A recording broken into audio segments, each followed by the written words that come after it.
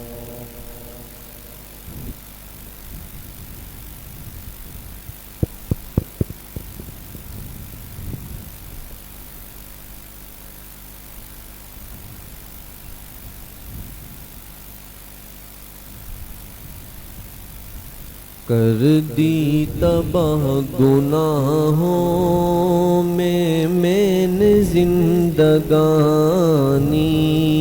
کر دی تباہ گناہوں میں نے زندگانی، مجھ پہ میرے خدایا، مجھ پہ میرے خدایا، کر تو ہی مہربانی، کر دی تباہ گناہوں میں نے زندگانی، پل پل کا روز محشر کیسے حساب دوں گا، پل پل کا روز محشر کیسے حساب دوں گا، کہاں زندگی گزاری کیسے جواب دوں گا، دل سوچ کے میرا ہو جاتا ہے پانی پانی، کرتی تباہ گناہوں میں نے زندگانی،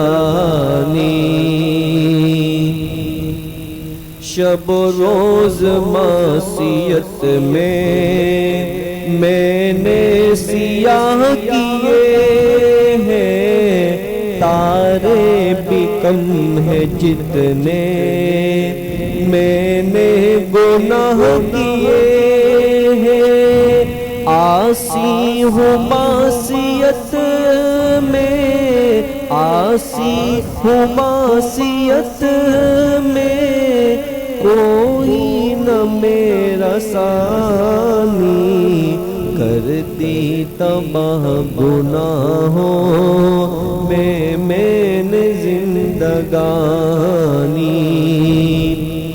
سر اپنا در تیرے پہ آ کر جھکا دیا ہے، بن کے سوالی خالی دامن پھیلا دیا ہے، تو خوب جانتا ہے، تو خوب جانتا ہے میری دکھ بھری کہانی، کرتی تباہ گناہوں میں نے زندگانی، مجھ پہ میرے خدایا، مجھ پہ میرے خدایا، کر تو ہی مہربانی، کرتی تباہ گناہوں میں نے زندگانی، گزری گناہوں میں ہے زندگی تمام میری، بدتر سیاہ تر ہے ہر صبح و شام میری، کر دے معاف مولا، کر دے معاف مولا، جو جو ہوئی نادانی، کر دی تباہ گناہوں میں نے زندگانی، جھکنے کو در تیرے پہ یہ جبیں ترس رہی ہے، آنکھوں سے میرے بارش رم جھم برس رہی ہے، میرے دل کی کر رہے ہیں، میرے دل کی کر رہے ہیں یہ آنسو ترجمانی،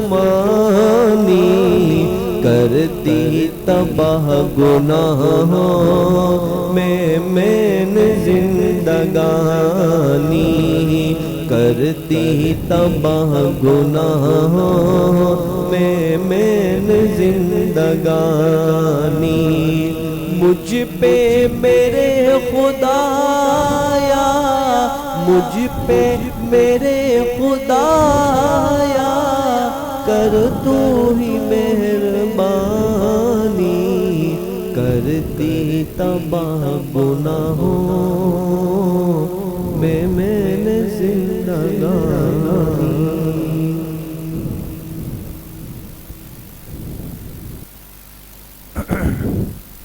لا الہ الا اللہ محمد الرسول اللہ، الحمدللہ رب العالمین، والصلاة والسلام علی سید الانبیاء والمرسلین، سیدنا و مولانا محمد وآلہ واصحابہ اجمعین۔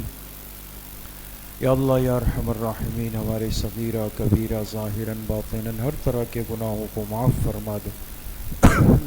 یا اللہ پوری امت کے گناہوں کو معاف فرما دے، اپنی رضا والی زندگی نصیب فرما دے۔ یا اللہ اپنی معصیت سے، اپنی نافرمانی سے، اپنی ناراضگی سے ہماری حفاظت فرما دے، پوری زندگی اتباع سنت میں گزارنے کی توفیق نصیب فرما دے، ظاہر و باطن کے فتنوں سے یا اللہ ہم سب کی حفاظت فرما دے۔ یا اللہ جتنے ساتھی محبت سے تشریف لائے، جس درجے میں شریک ہوئے، سب کے آنے کو قبول فرما دے۔ یا اللہ سب آنے والوں کو اپنی شان کے مطابق دنیا آخرت کی برکتیں، وسعتیں، سعادتیں، راحتیں، نعمتیں اپنی شان کے مطابق نصیب فرما دے۔ جتنے طلبہ عزیز آئے ہیں اللہ پاک سب کو علم نافع کی دولت سے مالا مال فرما دے۔ یا اللہ جتنی زندگی ہے پوری زندگی مسجدوں سے جڑ کر، اعمال سے جڑ کر، ذکر کی مجلسوں سے جڑ کر، دین کے کام سے جڑ کر بھی زندگی پوری کرنے کی توفیق ہم سب کو نصیب فرما دے۔ جتنے بیمار گھروں میں ہیں، اسپتالوں میں ہیں، جن امراض کے اندر مبتلا ہیں، اللہ پاک سب کو صحت کاملہ عاجلہ مستمرہ نصیب فرما دے۔ جتنے پریشان حال ہیں، جس قسم کی پریشانی میں مبتلا ہیں، یا اللہ سب کی پریشانیوں کو اپنے فضل و کرم سے ختم فرما دے۔ رشتوں کے حوالے سے جو والدین پریشان ہیں، یا اللہ غیب سے بچوں بچیوں کے لیے جوڑ کے مناسب اور نیک رشتوں کا انتظام فرما دے۔ جتنے مرحومین مرحومات دنیا سے چلے گئے، اللہ پاک سب کی کامل و مکمل مغفرت فرما دے۔ ہمارے خاندان کی ایک بزرگ خاتون کا گزشتہ رات انتقال ہوا ہے، دعا فرمائے اللہ پاک ان کی مغفرت فرما دے۔